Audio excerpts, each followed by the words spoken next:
Thanks for watching News 12 on your side.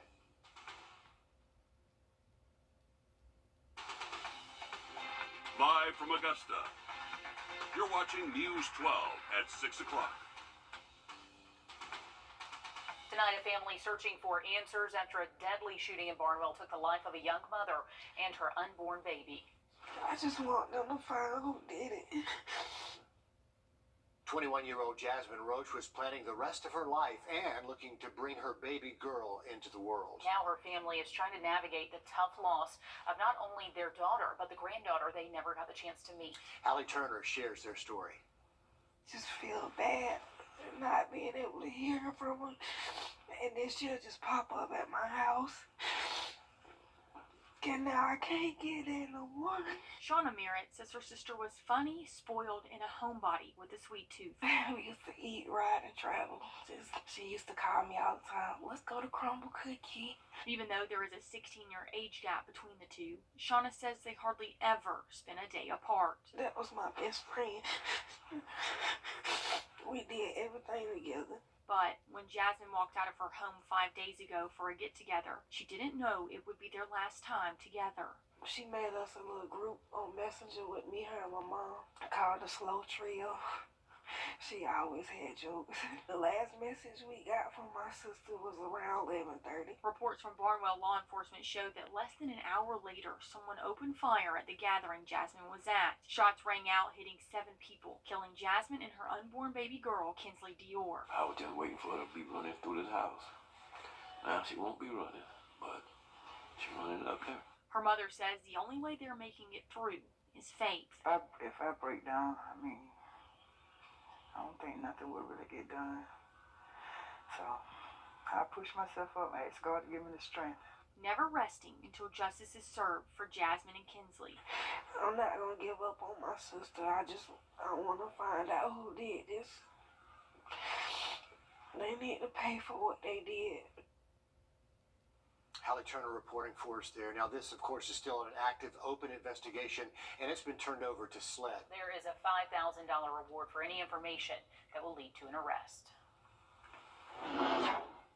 Well, we look very low, though, as we head into the weekend forecast. We'll have a full look at that coming up in just about 10 minutes. Thank you, Riley. A life-changing transplant has united these two strangers who live 1,100 miles apart. Lily Luby needed a complete knee transplant because of some medical issues. Seemed like hope was lost until they found a donor. Sydney Hood joins us now in the newsroom with this long-distance connection between Harlem, Georgia, and Omaha, Nebraska. And around the same time, doctors told Lily Luby she needed a knee transplant, Janelle Carrier's husband, Mike, died. Both scenarios happening thousands of miles away from each other, but one donation, a couple of letters, and many text messages later, these two one-time complete strangers now are closer than ever. Look at that! Hi, Janelle. It's Lily, the lady who has your husband's knee. I hope your Sunday is peaceful. I just wrote your letter, sending it out tomorrow. I bawled my eyes out when I got that text. We have this connection over something that, other people don't really understand. An unbreakable bond. I'm her adopted mom, I guess. Yeah, She's right. my adopted kid. I don't know, BFF, something. Family is more like it. And it was all about something so awful turning into this beautiful friendship that we have now, and all because of some form of hope along the way. Hope is kind of what got us here to where we are. All thanks to one person. Mike's always going to be a part of us, and if it weren't for him, none of us would be here where we are today. She was able to bounce all of his grandbabies on Pawpaw's knee one last time, which was huge. Through him, we now have each other. Forever and always. It's almost as if you have to take the questioning out of everything and know that everything happened the way it did on purpose. When we sit on this side of tragedy and you look back, you can see that this was all just beautifully planned and always meant to be.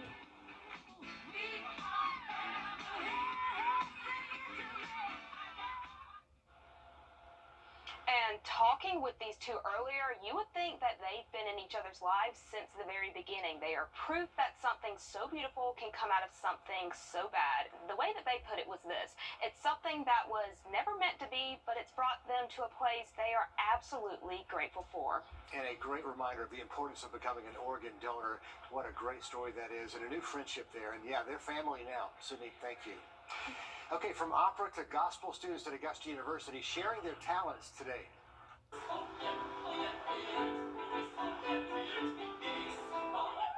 The Department of Music over at Augusta University holding their first ever MusicCon. They had their opera ensemble performing along with the choir, wind, and jazz. The whole idea started coming together last spring. The idea was to have all of our ensembles perform so that the rest of the campus could come and have fun and enjoy music. We find in the music department that many of the students in other majors have no idea we have musical ensembles here. But they do, and the plan was to perform at the amphitheater, but the forecast today had them move things over to the shelter of the Performing Arts Center, but already a big hit at Augusta University. A new neighbor breathing new life into the Augusta Exchange. BrandSmart USA is now open, and we stopped by their store today. As you can see, it is official. They had a packed parking lot out there. Their arrival comes after the exodus of a few big box stores in that area, like Bye Bye Baby, Christmas tree shops, Bed Bath & Beyond, and a few smaller restaurants. And to replace some of those missing restaurants, construction is making progress over the new Jim and Nick's barbecue. On opening date is still not set, and you can see why. It's still some walls and some bricks needed, but it's at the corner of Robert C. Daniel and Wheeler Road. And if you remember, that's right where the old Macaroni Grill was before that caught on fire back in 2016. Great to see the progress there. So how much are you willing to spend to help pay for a new James Brown Arena? The deal might sound even better when you hear most of the money will come from tourists. This week's one-on-one is with Brad Usry, Vice Chairman of Augusta's Coliseum Authority. Really, you're spreading out the tax bill for everybody who visits Augusta. And we're talking about events like the Masters. We're talking about events like Ironman. That's a lot of people coming in to fund this arena. Absolutely. And it's projected that 40% of the money raised for this building will be paid for by people outside Richmond County. But of course, it's all up to voters. You can watch that full interview coming up Sunday on News 12, starting at 6 a.m., and then on the website after that. And if you want to make your voice heard, there is Saturday voting tomorrow. You can vote at the Augusta Municipal Building starting at 9 in the morning until 5. And then for more local advanced voting information, head to the website, wrdw.com. Lights, camera, action. All of the stars are in Atlanta, Georgia for the grand opening of Assembly Atlanta. Brand new studios. We have your inside look ahead of the opening day coming up on News 12 at 6 o'clock. And most high school football games in Columbia, Richmond, and Aiken counties should stay dry, but we are keeping the chance for storms in our southern counties for portions of this evening. Look at that in the weekend just after the break. Taking a quick look outside, you can expect an overnight lane closure on I-20 eastbound starting at mile marker 200 at 10 tonight. It's part of the ongoing I-20 Savannah River Bridge replacement project. That work is expected to be done by the morning. And a quick reminder, tomorrow is the Augusta Duck Dash at the Savannah Rapids Pavilion on the canal. The whole idea here is to raise money for the Family-Wise Place to Dream program. We're helping them buy cribs for babies to sleep in to lower the local SIDS deaths. And while you're there, you can buy a duck for $10. They're going to race down the canal for about $8,000 in prizes. And if you want to learn more about the whole event, go to AugustaDuckDash.com. We need good weather tomorrow, and Riley says that's what we'll get. Absolutely, guys. Looking beautiful out there tomorrow morning if you are heading out to Savannah Rapids Pavilion. And just going to be a little bit breezy out there for portions of the day, but no weather complaints out there tomorrow. And here's actually a live look over our downtown Augusta cam looking towards North Augusta. We were able to see a little rainbow right there. It's kind of faded a little bit, but we're already seeing clearing skies here in Augusta, so expecting a nice evening on tap. There is still some rain south of town, though, so if you are living anywhere south of I-20, that's really where the rain chances are going to be for the rest of this evening into tonight. All these are pushing east ahead of a cold front. This cold front's not really going to bring us a big temperature drop this weekend, but it's just enough to kind of kick up these showers and storms out there late into the day. Here's a closer look at what's happening. So these are dropping south of I-20 at the moment. So heading towards Waynesboro next, anywhere close to the Savannah River in the southern CSRA, this storm is just traveling that way. And this storm has been capable of producing around 40-mile-per-hour wind gusts, maybe even some pea-sized hail. So that low severe weather threat will be in the southern RMCS for the next hour or so. You can see even better storm coverage closer towards Orangeburg Kings and afternoons near 70. It is a huge new facility for productions of movies, television, and film. It is right in Atlanta, just up I-20, and our parent company is behind this. It's called The Assembly. We have our national correspondent, Molly Martinez, there for us. Molly, what can you tell us about this great new facility? Hey Laura, well what I can tell you is that this place is huge. It's 135 acres. That is roughly the size of the National Mall in Washington, D.C. It's very big and there's a lot of stuff going on here. I'm going to step out of frame really quick so you can see. Behind me there is a big sound stage. This is where outdoor concerts are going to take place. Tomorrow night you can see up there on the marquee Dionne Warwick, Gladys Knight, CeeLo Green, and Sheryl Crow are all going to take the stage. And then over here to the left, I don't know if you can see it, but that's actually a flooded parking lot. And this is to film things like the iconic scene of whether or not two people could have fit on that door in Titanic. But this is where all the Hollywood magic happens. In here, over here, we're going to swing around. This is inside one of the studios. There are about 20 of these studios that make up 350,000 square feet of indoor studio space. This is obviously very dressed up for opening weekend. But this is where your favorite movies are going to be filmed. Georgia is the home of the Marvel movies, the Hunger Games, Walking Dead. So much production happens right here in Georgia, and this is going to continue that legacy. And Georgia has really become sort of the Hollywood of the South. Atlanta is a hot spot of that. What does it feel like? What's the energy like there now that you're standing on this studio set? I mean, I really feel like I'm in a movie set. There's a whole street on the other side, and one is a facade of the French Quarter of New Orleans. The next one is Brooklyn brownstones. The next one is a cute little European street. I mean, you can travel the world in 3 blocks.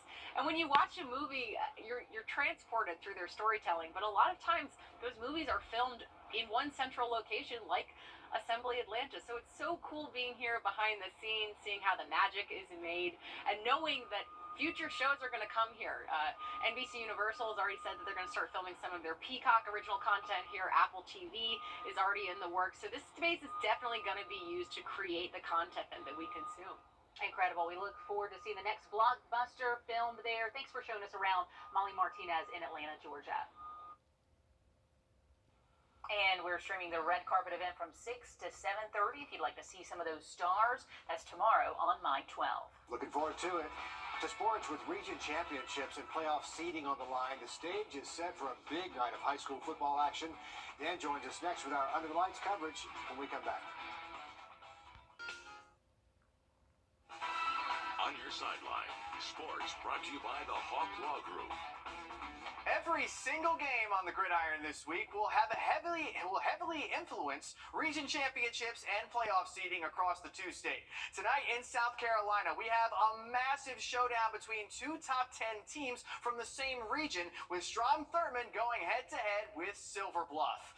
This was as it could decide the Class 2A Region 4 title. The Rebs are coming into this contest unbeaten in region play, and if they win, they'll lock up the region championship. But if the Bluff finds a way to win on the road, they'll force a 3-way tie atop the region standings between these 2 teams and Saluda.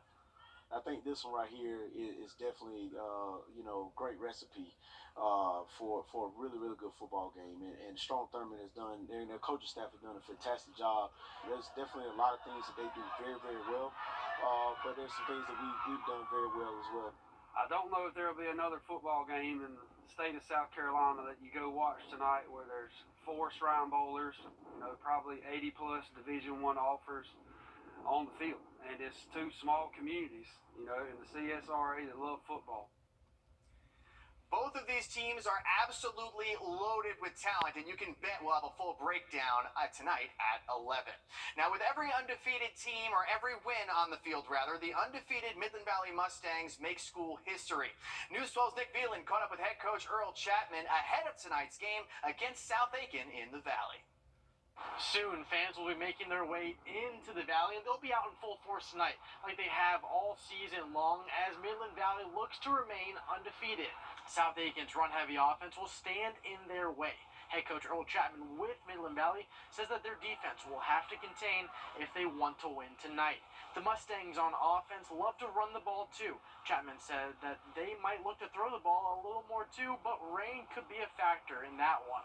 Midland Valley is also fueled from their home field advantage, and Chapman talks on how much of a factor the Valley has played into their perfect season. Our guys really feed off the energy of the crowd, so that's something that's big for us. I think our guys really love looking up in the stands and seeing it packed out and people all along the fence. It just lets them know that they have the support of people who care about them, and just give them something to play for. And we'll see what happens when these two run-dominant offenses face off against each other at 7:30. We'll have highlights from this game and more tonight at 11 in Graniteville. Nick Veland on your side. Thank you, Nick. Football season is a grind, and every team faces different types of adversity. Aquinas and Washington Wilkes have both had their shares of ups and downs throughout the year, and News 12's Will Volk helps us take a deeper look. Only a few weeks left in the regular season, and both Aquinas and Washington Wilkes still have a chance at the region championship. If that's going to happen, both teams say they've got to win tonight. This is probably our most important game. If we want to get the 1 seed, we got to win tonight. It's been 2 weeks since Washington Wilkes last saw the field after a heartbreaking overtime loss in the 378 War. Since then, the Tigers have used the bye week to come back stronger. I feel like we had more good days than bad days in this off week, so hopefully we're getting ready to make a run towards the playoffs. Aquinas is trying to make a run too. They've fought through injuries all season, but James Leonard still has his team 6-1. Defensively, we've been playing great all year. Offense has been kind of spotty, but the past couple of weeks we've really come alive on offense a little bit. They're still unbeaten in region play, and for them, it's important to stay that way. All my teammates around me is like a strong brotherhood, and it's like we're all fighting for the same goal. A goal the team on the other sideline has too. We know that if we want to have a chance to be the 1 seed and get a great playoff spot, that it starts with Aquinas. So there's a lot of emphasis. We're going to take them one at a time, but there's none bigger than this one tonight. And last year, it was a shootout between these two. Both teams think it could be like that again. I'll be here shooting highlights. We'll have them for you tonight. Thank you, Will. We'll have the stories, the highlights, and the scores on the newest edition of Under the Lights tonight at 11. That's it for sports. We'll be right back after this quick break. Your safety comes. Augusta's best luxury dealer, Jim Hudson, now brings you the best GM brand, Cadillac, the best of the best. Now open, Jim Hudson Cadillac on Washington Road. And right now, during the Made to Move sales event, get 2.9% financing plus $1,500 purchase allowance or payments from $379 a month. Cadillacs, over 60 available, 2.9% or $379 a month at Jim Hudson Cadillac on Washington Road. Experience it once, and you'll never forget it. Welcome back, folks. Live look down the Savannah River. You can still see clearing skies up towards the lake and a beautiful view from our dam cam out up there at Clarks Hill Lake. And we are looking at a beautiful weekend if you are heading up to the lake this weekend. All thanks to this cold front pushing the rain east of us. So if you haven't seen the rain just yet, at least the second round of rainfall, then you still are expecting the chance for some rain as we get closer to sunset. But most of this rain is now dipping south of I-20, and it is going to continue moving south and east. So for us here in Augusta, we got one little straggler shower between I-20 and the lake, but other than that, it does look mostly dry, especially if you're heading out for those high school football games later this evening. The only high school football games that may have to worry about some wet weather in Bamberg, Barnwell, Allendale, Screven, Jenkins, and Burke County. Other than that, looking mostly dry for games and beautiful weekend ahead.